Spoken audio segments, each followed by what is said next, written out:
I knew something was wrong the moment I pulled into my driveway and saw sunlight flooding the backyard where there should have been shade.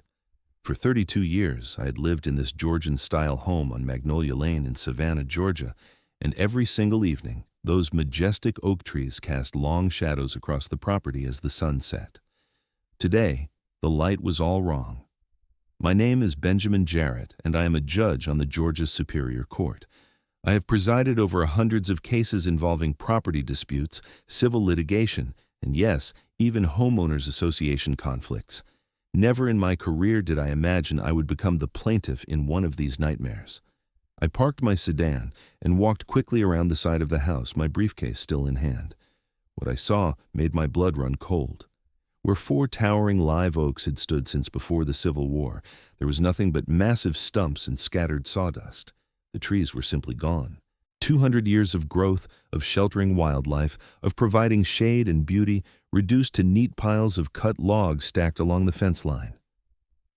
"No," I whispered, dropping my briefcase onto the grass. "No, no, no." I walked toward the nearest stump in a daze. The rings told the story of centuries. These trees had witnessed the founding of this nation, had survived wars and hurricanes, had been here long before this subdivision existed. My great-grandfather had purchased this property specifically because of these trees. They were protected by both city and county ordinances as heritage oaks. My phone was in my hand before I fully realized it. I called my wife, Elizabeth, who was visiting her sister in Charleston. "Ben? Is everything okay?" Her voice was concerned. I rarely called in the middle of the day. "The oaks are gone," I said flatly. "Someone cut down the oaks." "What? That's impossible. Those trees are protected. Who would? I do not know yet, but I'm going to find out." I walked the perimeter of my property, documenting everything with my phone camera. The cutting had been professional. A tree service had done this work, not some amateur with a chainsaw. The cuts were clean, the debris neatly organized. Someone had paid good money for this destruction. As I photographed the 4th stump, I heard a voice call out from the neighboring property. "Oh, Judge Jarrett, I'm so glad you are home." I turned to see Brenda Morrison, the president of the Magnolia Lane Homeowners Association, approaching from the house next door. Brenda was a woman in her late 50s with perfectly highlighted blonde hair and the kind of smile that never quite reached her eyes. She wore a tennis outfit despite the fact that I had never seen her play tennis. "Brenda," I said, my voice carefully controlled, "do you know anything about my trees?" "Oh, yes," she clasped her hands together as if I had asked about a pleasant surprise party. "I was going to leave you a note. The HOA board held an emergency meeting last week, and we voted to have those trees removed. They were blocking Mrs. Chen's view of the sunset. You know she just built that beautiful sunroom? Well, she could not even use it properly with those trees in the way." I stared at her, waiting for the punchline, for some indication that this was a joke. It was not. "You cut down my trees," I said slowly, "because they blocked a view?" "Well, according to our HOA covenant, any landscaping that negatively impacts a neighbor's property enjoyment can be addressed by the board. We sent you a notice 3 weeks ago about the upcoming vote." I received no notice. "Oh, well, we sent it." Brenda waved her hand dismissively. "Anyway, it is done now. The board voted 4-1 in favor. Mrs. Chen was so grateful. You should see how lovely her sunroom looks now with the unobstructed view." My jaw tightened. "Those were heritage oaks, Brenda. They were over 200 years old. They were protected by city ordinance." "Oh, the HOA covenants supersede city ordinances on private property. That is what our attorney said." She smiled again, that empty corporate smile. "Besides, they were getting so large. Think of it as preventative maintenance before they fell and caused damage. They were healthy trees. They were not going to fall. Well, what is done is done. I really should get back. Tennis at 3.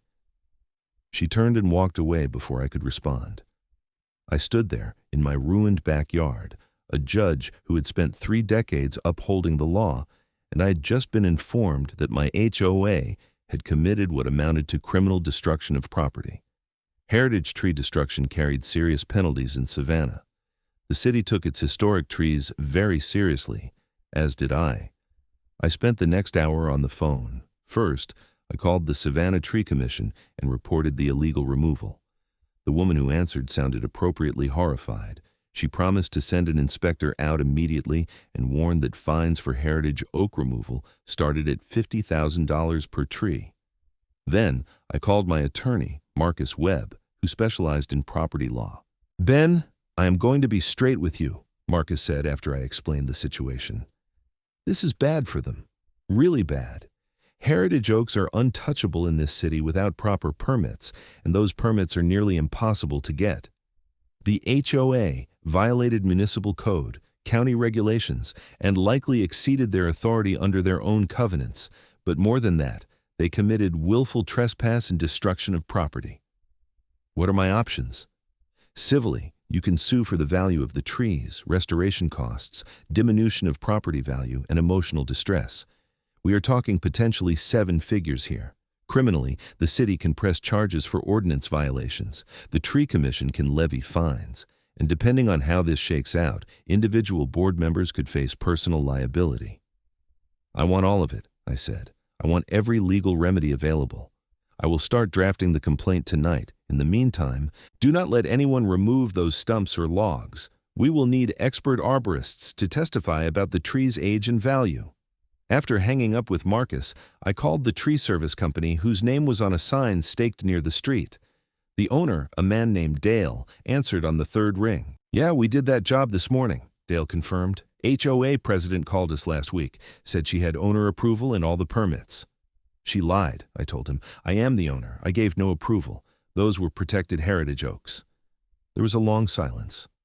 "Oh, hell. She showed us paperwork, had the HOA seal on it and everything, said you were out of town and had signed off on it. I need copies of everything she gave you. And I need the name of everyone on your crew who worked that job. You are going to be called as witnesses." "Listen, Judge Jarrett, we were hired in good faith. We had no idea.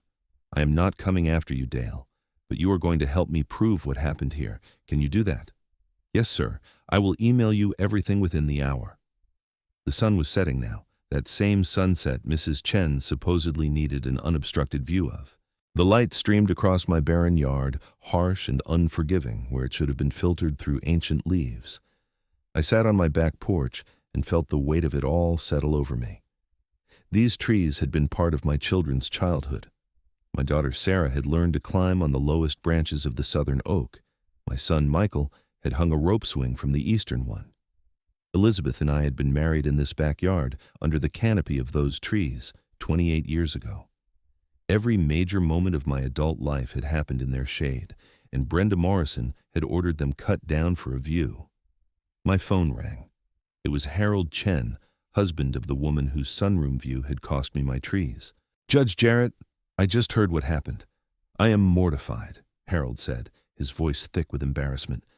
"My wife Nancy mentioned something about the HOA helping with a tree issue, but I had no idea they were going to cut down your oaks. I never would have agreed to this." "Where's your wife now, Harold?" "She went to her sister's for a few days. Listen, if there's anything I can do, you can testify honestly about what happened. That's all I ask." "Of course. Whatever you need. Those trees were beautiful. This never should have happened." After we hung up, I sat in the growing darkness and planned my next moves. Tomorrow I would begin the legal process, but tonight I needed to understand exactly what I was dealing with. I pulled out my laptop and accessed the HOA's online portal. As a homeowner, I had login credentials, though I rarely used them. I navigated to the board meeting minutes section. Sure enough, there was a notice dated 3 weeks prior about an emergency board meeting to discuss tree removal at 1847 Magnolia Lane. The notice claimed it had been emailed to all homeowners, but I checked my email thoroughly. Nothing. I checked my spam folder. Still nothing. The meeting minutes were even more damning. The board had voted 4-1 to remove the trees, with only one member, Douglas Patterson, voting against. The minutes claimed that I had been unresponsive to multiple attempts at contact, and that the trees posed a significant obstruction to neighboring property enjoyment. There was no mention of heritage status, no mention of city permits, no mention of getting my actual consent as the property owner. I screenshotted everything and forwarded it to Marcus. The next morning, I arrived at the courthouse early. My caseload was heavy, but I made arrangements with my clerk to postpone what could be postponed. I had 3 trials scheduled over the next month that could not be moved, but everything else got pushed. At 9 o'clock, a city tree inspector named Raymond Tucker arrived at my house. He was a man in his 60s who had worked for the city forestry department for over 30 years. "This is a disaster," Raymond said, examining the stumps with a practiced eye. These were textbook heritage oaks. Live oaks, probably 220 to 240 years old based on the ring count, protected under City Code Section 3.7.2. Whoever ordered this is in serious trouble. What kind of fines are we looking at? Minimum $50,000 per tree, maximum $250,000. That is just the city fines. They will also be required to pay for replacement trees, though of course you cannot actually replace 200-year-old oaks, and there will be a criminal component. This is considered environmental vandalism under Georgia state law. How long until the city takes action? I will file my report today. The city attorney will review it and likely file charges within the week. But I have to tell you, Judge Jarrett, in 30 years I have never seen anything this blatant. Cutting down 4 heritage oaks without permits, that is not a mistake. That is deliberate. After Raymond left, I drove to Marcus Webb's office in downtown Savannah. His firm occupied the 3rd floor of a renovated cotton warehouse overlooking the Savannah River. Marcus was waiting for me with a drafted complaint that was 37 pages long. "I filed this electronically an hour ago," Marcus said, sliding a paper copy across his desk. "You are suing the HOA as an entity, Brenda Morrison personally, Nancy Chen personally, and the other 3 board members who voted in favor. We are asking for compensatory damages, punitive damages, attorney's fees, and injunctive relief." I scanned the document. The damage estimates were staggering. Each tree was valued at between $300,000 and $450,000, based on comparable heritage oak valuations. The total property value diminution was estimated at $2.1 million. Add in restoration costs, attorney's fees, and emotional distress, and we were asking for over $6 million. "This will destroy them financially," I said. "Good," Marcus replied. "They destroyed irreplaceable natural resources, play stupid games, win stupid prizes." "What about the criminal side?" "I spoke with the city attorney this morning. She is fast-tracking the ordinance violation charges. Those will be filed against the HOA and against Brenda Morrison personally as the one who ordered the removal. The DA's office is also reviewing for potential felony charges under the state environmental protection statutes." Felony charges? Destruction of protected environmental resources with damages exceeding $100,000 can be charged as a felony under Georgia law. It rarely happens, but this case is egregious enough that they are considering it. I nodded slowly. "Brenda has no idea what is coming, does she?" "I sent her the complaint via email and certified mail.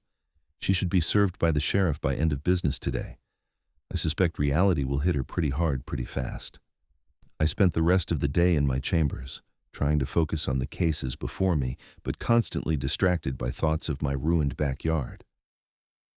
Around 3 o'clock, my personal phone buzzed with a text from an unknown number. "This is Brenda Morrison. We need to talk about this ridiculous lawsuit. Call me." I showed the text to my clerk, Jennifer, who had worked with me for 15 years. "Do not call her," Jennifer advised. "That is exactly what she wants. She's going to try to smooth this over and make it go away." "That ship has sailed." "Good. Those trees were gorgeous. I remember when you brought in pictures after your daughter's graduation party in your backyard." My phone buzzed again. Another text from Brenda. "Judge Jarrett, this is getting out of hand. The HOA was acting within its authority. We can discuss a compromise." I turned my phone face down on my desk and returned to work. That evening, as I pulled into my driveway, I noticed a luxury sedan parked on the street in front of my house. Brenda Morrison stepped out as I exited my car. She was flanked by 2 other people I recognized as HOA board members, Patricia Newsom and Ronald Grant. "Judge Jarrett, we really need to discuss this misunderstanding," Brenda began, her voice taking on a conciliatory tone I had never heard from her before. There is no misunderstanding," I said, walking past them toward my front door. "You illegally cut down 4 protected heritage oaks without my permission and without proper permits. Now you are facing the consequences. We had authority under the HOA covenants. Your covenants do not supersede municipal and state law, and they certainly do not give you the right to destroy my property. Patricia stepped forward. She was a petite woman in her 40s who always seemed nervous. Judge Jarrett, we truly did not know those trees were protected. Brenda told us it was all approved. I stopped and turned to face them. Patricia, the meeting minutes show that no one even mentioned checking for heritage status or city permits. No one mentioned getting my actual written consent. You voted to destroy 200-year-old trees because a neighbor wanted a better sunset view. That is not a mistake. That is negligence at best and malice at worst. Ronald, a retired accountant with a perpetually red face, spoke up. The lawsuit is asking for $6 million. That will bankrupt the HOA. Every homeowner in this subdivision will have to pay special assessments. You will be hurting your own neighbors. Then perhaps the HOA should not have committed crimes, I replied. I did not create this situation. Your board did. You are being unreasonable, Brenda snapped, her friendly facade cracking. They were just trees. Just trees. That phrase hung in the air between us. They were 200-year-old heritage oaks protected by law, I said quietly. They were part of this city's history. They were my property, and you had no right to touch them. Now get off my property before I call the police. Brenda's face flushed red. You think you are so high and mighty because you are a judge. This is not over. You are right, I agreed. It is not over. It is just beginning. You will be hearing from the city attorney, the district attorney, and my attorney. I suggest you hire a very good lawyer. They left, and I went inside my empty house. Elizabeth would not be back until the weekend. I heated up leftover pasta and sat at my kitchen table, looking out at the backyard. The evening light was all wrong, harsh where it should have been gentle, bright where it should have been dappled. My phone rang. It was Douglas Patterson, the board member who had voted against the tree removal.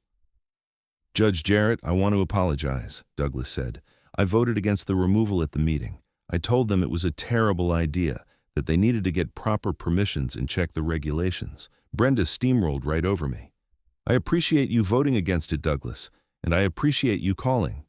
I'm going to resign from the board. I want no part of this anymore, and I want you to know that I will testify truthfully about everything that happened at that meeting if it comes to that. Thank you. That means a lot. Those trees were special. Everyone in the neighborhood knew it. What Brenda did was unforgivable. After we hung up, I felt marginally better. At least one person on the board had tried to do the right thing. The next few days moved quickly. The city formally filed ordinance violation charges against the HOA and Brenda Morrison personally. The fines totaled $800,000, $200,000 per tree. The city also issued a cease and desist order preventing the removal of the stumps or logs until all investigations were complete. The DA's office announced they were pursuing felony environmental vandalism charges against Brenda Morrison personally. The press picked up the story, and suddenly, my quiet residential street was filled with news vans. HOA President faces felony charges for cutting historic trees was the headline in the Savannah Morning News. My phone rang constantly. Other judges called to express their support. Neighbors stopped by to apologize and offer statements about how they had not known what the board was planning. Several homeowners filed paperwork to recall the entire HOA board. Marcus called with an update. The HOA's insurance company is denying coverage. They are claiming that the board acted outside the scope of their authority, so it is not a covered claim. That means the board members are personally on the hook. All of them? Everyone who voted in favor. Brenda, Patricia, Ronald, and Michael Stevens. Douglas is in the clear since he voted against it, and you are not suing him. What about Nancy Chen? Her husband hired an attorney who is claiming she had no direct involvement and relied on the HOA's representations that everything was legal. They are trying to get her dismissed from the suit. We are opposing that motion. On Friday evening, Elizabeth finally came home. She pulled into the driveway, got out of her car, and just stood staring at the backyard. I walked out to meet her. "Oh, Ben," she whispered. I knew it was bad, but seeing it in person, We stood together in silence, holding hands and looking at the space where our trees had been. "What are you going to do?" she asked. "Everything I legally can," I replied. "They are going to pay for this, Elizabeth, all of them." The following week, I received a call from Nancy Chen's attorney, a slick personal injury lawyer named Richard Moss. "Judge Jarrett, my client is willing to testify against the HOA board in exchange for being dismissed from the lawsuit," Richard said. "What does she have to offer?" "She can prove that Brenda Morrison told her the tree removal was already approved by you. She has text messages and emails. She can also testify that Brenda told her not to contact you directly because you were difficult to work with. Send me the messages. I will review them with my attorney." The messages were damning. Brenda had systematically lied to Nancy Chen, telling her that I had approved the removal but was out of town, that all permits had been obtained, that the tree service had been hired with my consent. Nancy came across as naive but not malicious. Marcus and I discussed it and agreed to dismiss Nancy from the lawsuit in exchange for her cooperation. She had been manipulated by Brenda, and her testimony would be valuable in proving Brenda's intent. The preliminary hearing for the criminal charges was scheduled for 3 weeks out. As a sitting judge, I obviously could not preside over any aspect of the case. Judge Sandra Mitchell, a colleague I respected, was assigned to handle it. In the meantime, the HOA board was falling apart.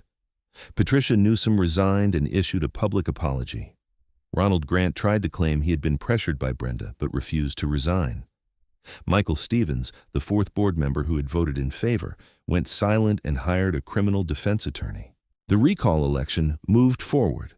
Over 70% of the subdivision's homeowners signed the petition. A new board was elected, and their first official act was to settle with me.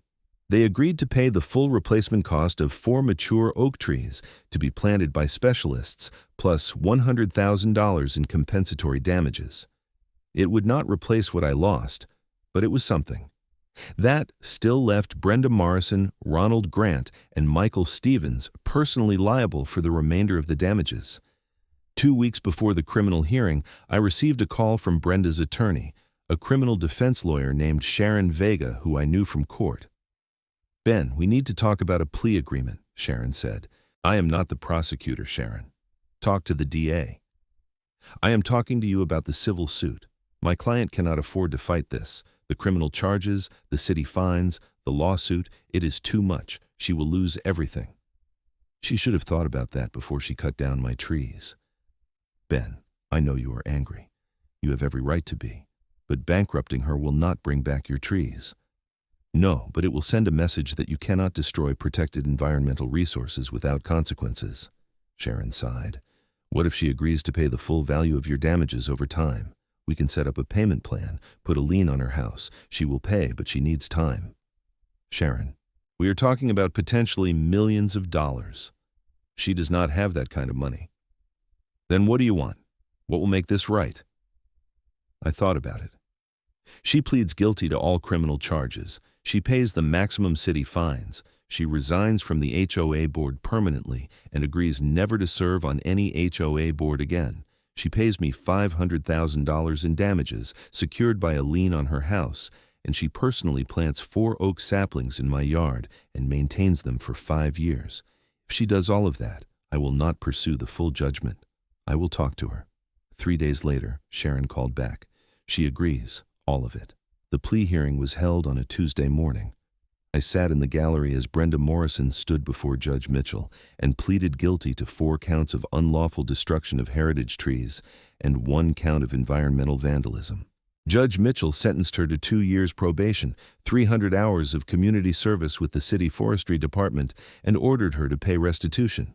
The civil settlement was finalized the same day. Brenda signed the papers with shaking hands, agreeing to all my terms. Ronald Grant and Michael Stevens settled separately. Ronald agreed to pay $250,000 and resign from the board. Michael paid $150,000 and did the same. The city fines were paid out of the 3 defendants' personal funds. The HOA itself, now under new management, implemented new policies requiring board approval from city officials before any significant landscaping changes could be made. 6 weeks after the trees were cut down, Brenda Morrison showed up at my house with a landscape crew. 4 large oak saplings, each about 15 feet tall and professionally balled and burlapped, were carefully planted in positions approximating where the original trees had stood. They were not 200 years old, but in time, they would be beautiful. Brenda did not speak to me. She worked alongside the crew, digging and hauling and sweating in the Georgia heat. When they finished, she stood and looked at me. "I'm sorry," she said quietly. "I thought I was helping a neighbor. I never meant for this to happen." "You cut down 200-year-old trees for a view," I replied. "You did not check the laws. You did not get my permission.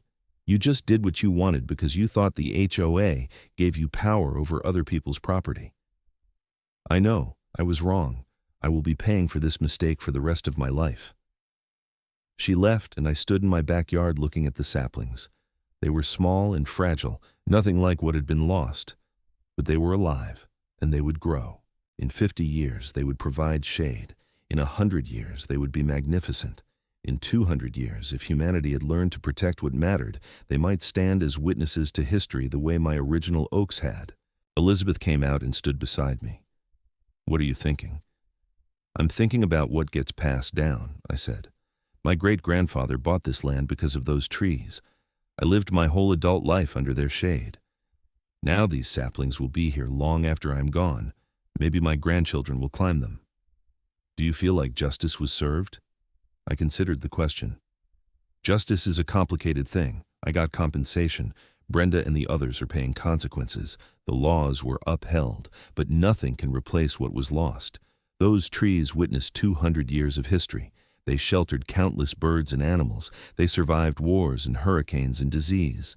And they were cut down in a morning because someone wanted a better view. There is no justice that fixes that. But you tried. You held them accountable." "Yes, I did that much."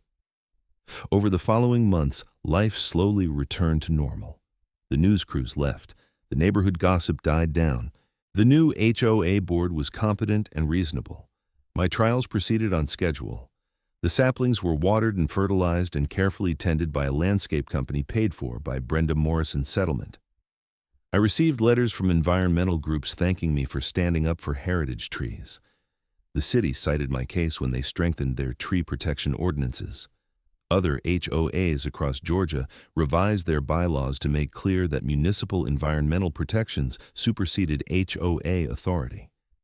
Some good came from it, in other words, but every evening when I came home, I still noticed the light was wrong in my backyard. The shadows were shorter, the shade was incomplete, the saplings tried, but they were just babies compared to what had been there before. One Saturday afternoon, about 4 months after the trees were cut, I was in my backyard measuring the growth on one of the saplings when my neighbor Harold Chen came over. "Judge Jarrett, do you have a minute?" he asked. "Of course, Harold." "Nancy wanted me to give you this." He handed me an envelope. Inside was a handwritten letter. "Dear Judge Jarrett," it read, "I know I have already apologized, but I wanted to do so again in writing. I was foolish and naive. I wanted a nicer view from my sunroom, and when Brenda told me it could be arranged, I did not ask enough questions. I never imagined anyone would cut down those beautiful trees without your permission. I sit in my sunroom now and watch the sunset, and all I feel is guilt. The view is not worth what was lost. I am profoundly sorry. Nancy Chen." I folded the letter and put it back in the envelope. "Thank you for bringing this, Harold." She means it. She cries sometimes when she looks out at your yard. I believe you. Tell her I accept her apology. After Harold left, I sat on my back porch and reread the letter. Nancy Chen was not a bad person. She had just been thoughtless, had trusted the wrong people, had not considered the consequences of what she wanted. It was a very human failing. Brenda Morrison was more complicated. I did not think she was evil, but she was arrogant. She had believed that being HOA president gave her authority she did not have. She had believed she knew better than everyone else what was good for the neighborhood, and when confronted with laws and regulations that contradicted her plans, she had simply ignored them. That arrogance had cost her hundreds of thousands of dollars, her reputation, and a criminal record. I thought about all the cases I had heard over my 3 decades on the bench. How many of them came down to simple arrogance?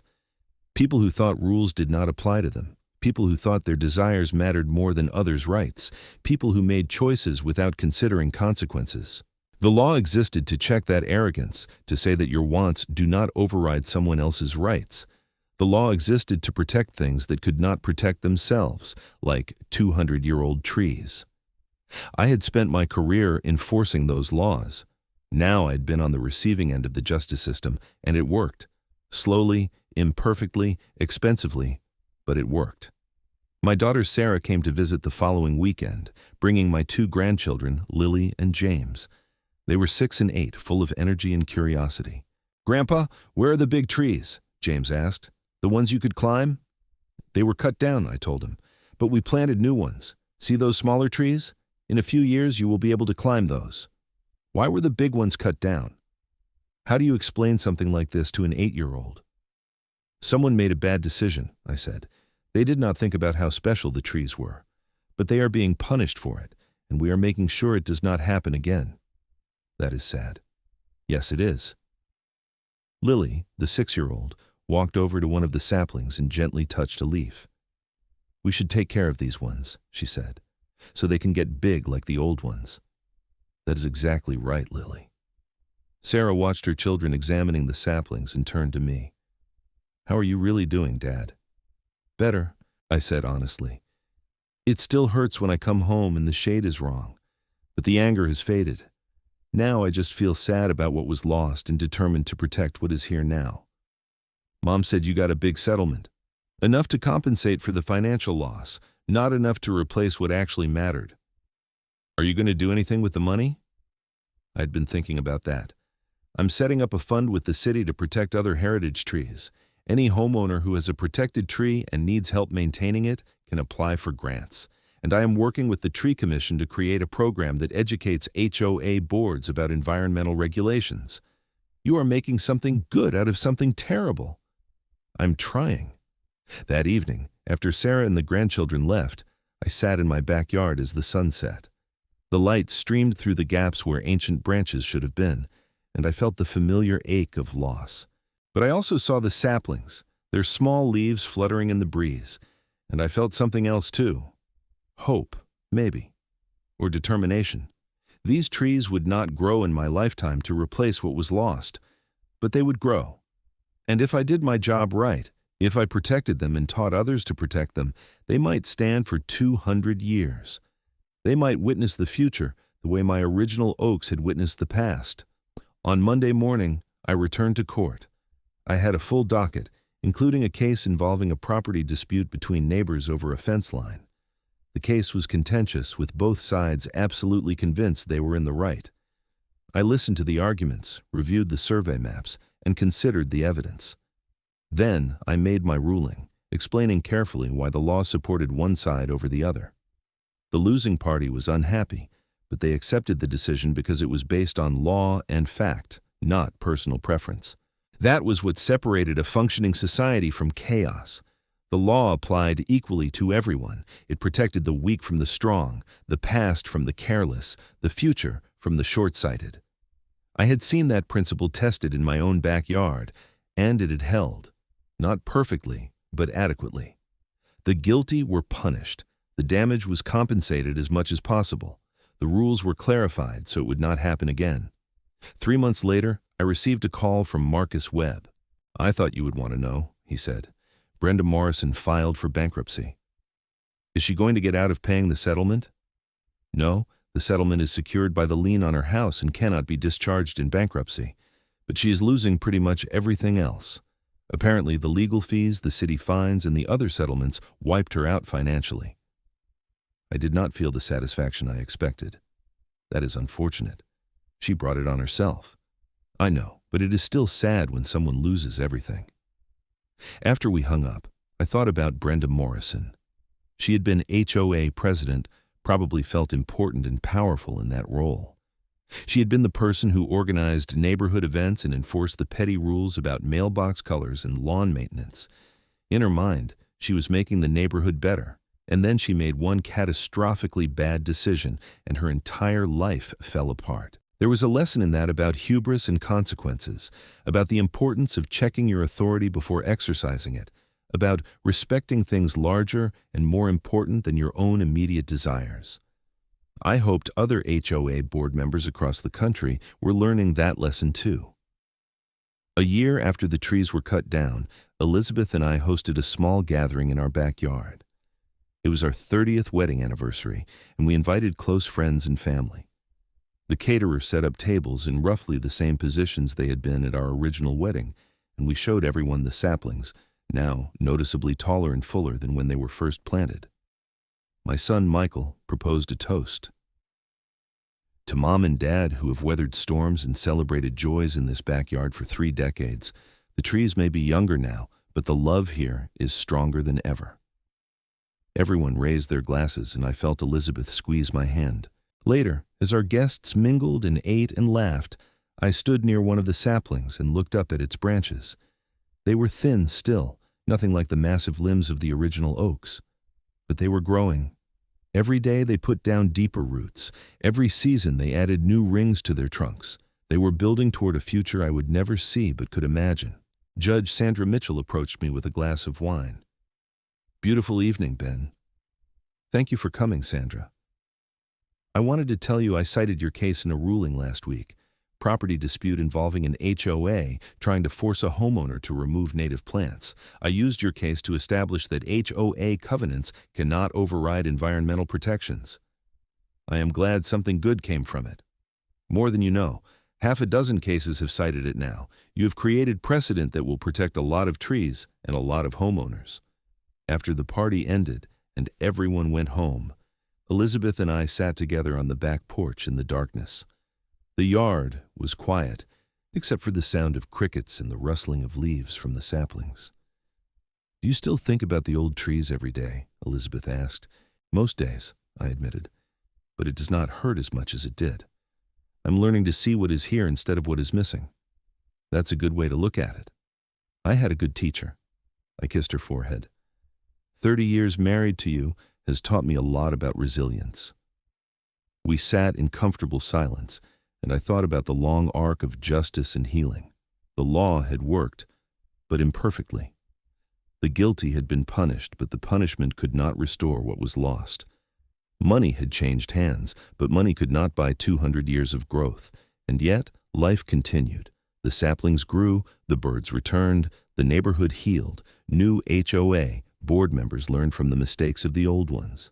The city strengthened its protections. Other homeowners were safer because of what I had fought for. That had to be enough. 2 years after the incident, I retired from the bench. My last day in court was bittersweet, but I was ready to move on to the next phase of my life. One of my retirement projects was working with the city forestry department to create educational materials for HOA boards about environmental regulations. I also started giving talks at local bar association meetings about property law and HOA disputes. I used my own case as an example, walking lawyers through the layers of liability and the multiple legal remedies available when an HOA exceeds its authority. The story always got a reaction. Lawyers would shake their heads in disbelief that a board could be so reckless. Several told me they had immediately gone back to their HOA clients and reviewed their bylaws to make sure nothing similar could happen. One afternoon, I was giving such a talk to a group of newly admitted attorneys. After my presentation, a young woman raised her hand. "Judge Jarrett, do you think you would have gotten the same result if you were not a judge?" she asked. It was a fair question. Honestly, probably not. I had knowledge of the law, connections to good attorneys, and the financial resources to fight. A lot of homeowners in similar situations would not. That is why we have to do better. The law should protect everyone equally, not just those with power and resources. So what is the solution? Education, oversight, accountability. HOA boards need better training about what they can and cannot do. They need to consult with attorneys before making major decisions. And homeowners need to be more engaged in the process, not just letting a handful of people make decisions that affect everyone. After the talk, several attorneys came up to thank me and share their own HOA horror stories. It turned out mine was not even the worst they had heard, just the most dramatic because of the heritage trees and my position as a judge. The more I learned, the more I realized how common HOA overreach was. Boards that fined homeowners for having the wrong color curtains visible from the street. Boards that foreclosed on homes over a few $100s in unpaid fees. Boards that banned political signs, religious displays, service animals. Some of it was illegal. Much of it was legal but unethical. All of it reflected a fundamental problem, giving a small group of people too much power over their neighbors with too little oversight. I made it my retirement mission to push for HOA reform. I testified before the state legislature in support of a bill requiring HOA board members to complete basic legal training. I wrote op-eds about the need for greater transparency and homeowner protections.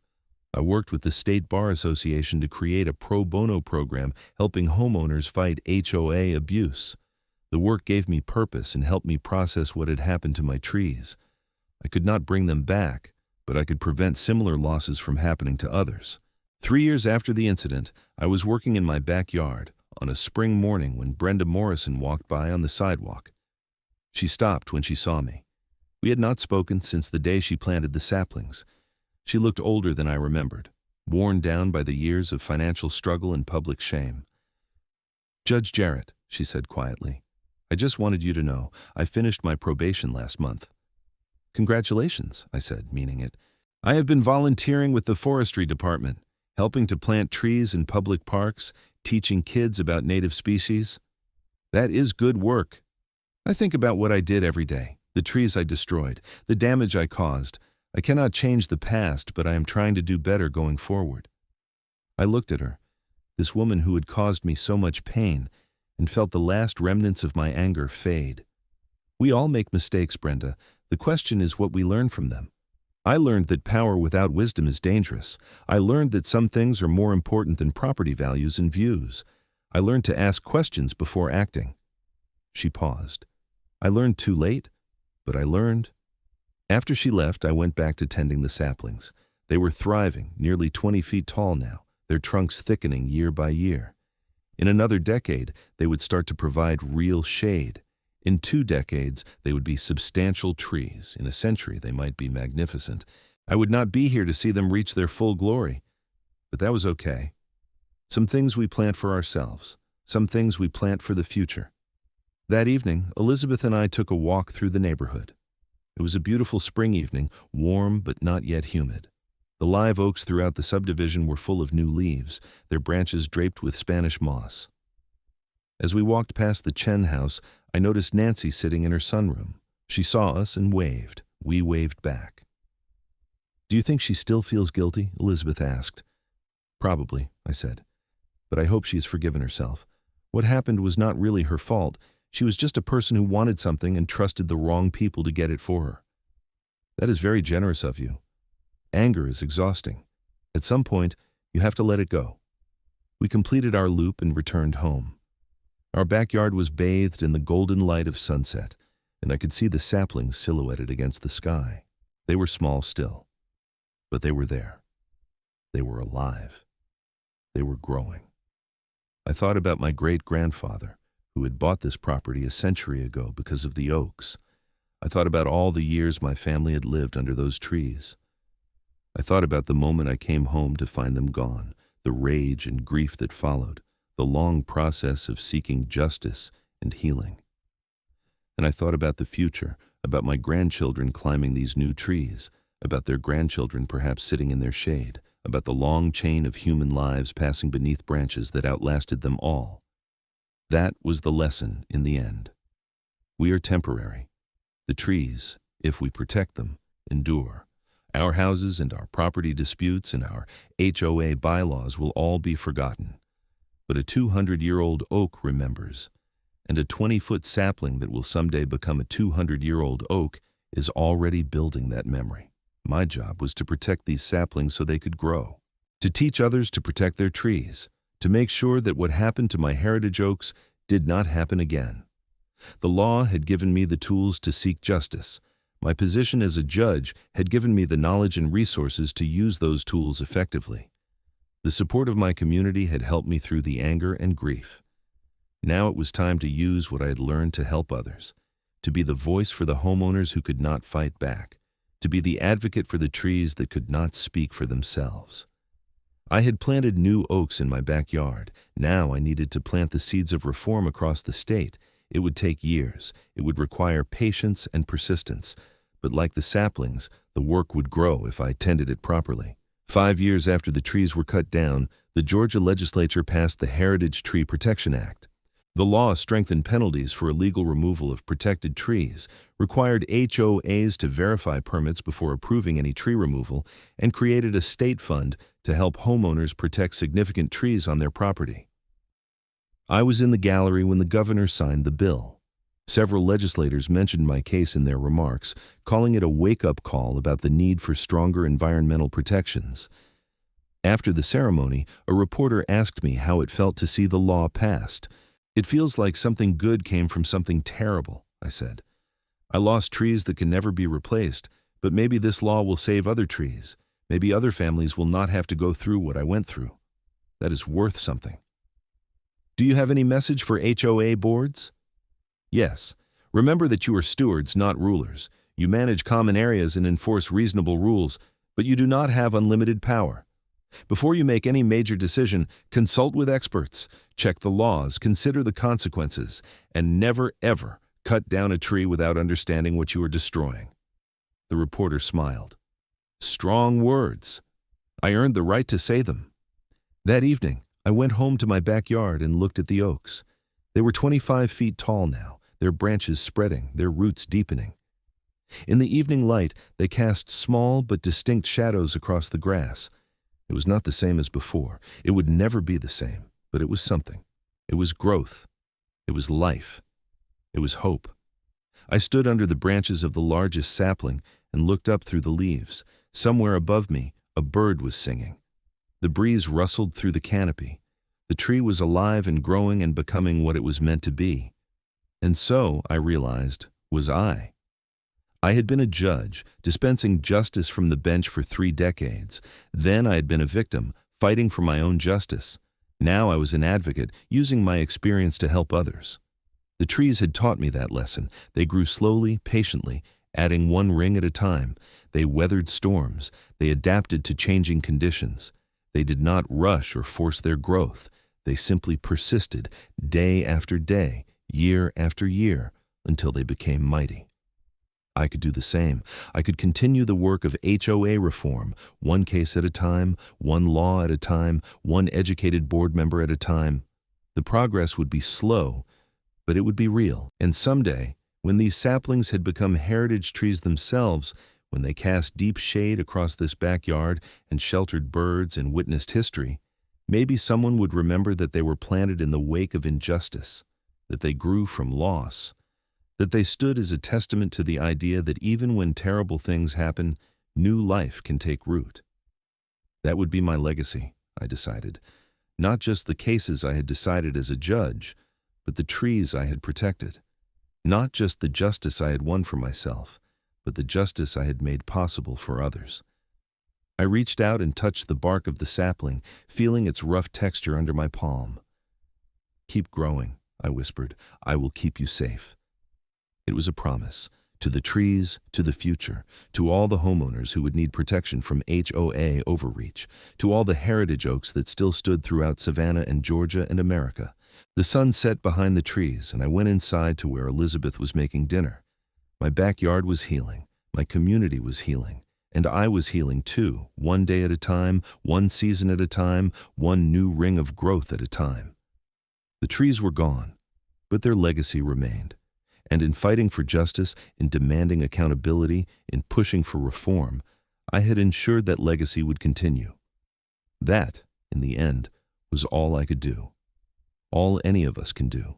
Protect what matters, fight for what is right, plant seeds for the future, and trust that if we tend them properly, they will grow into something mighty.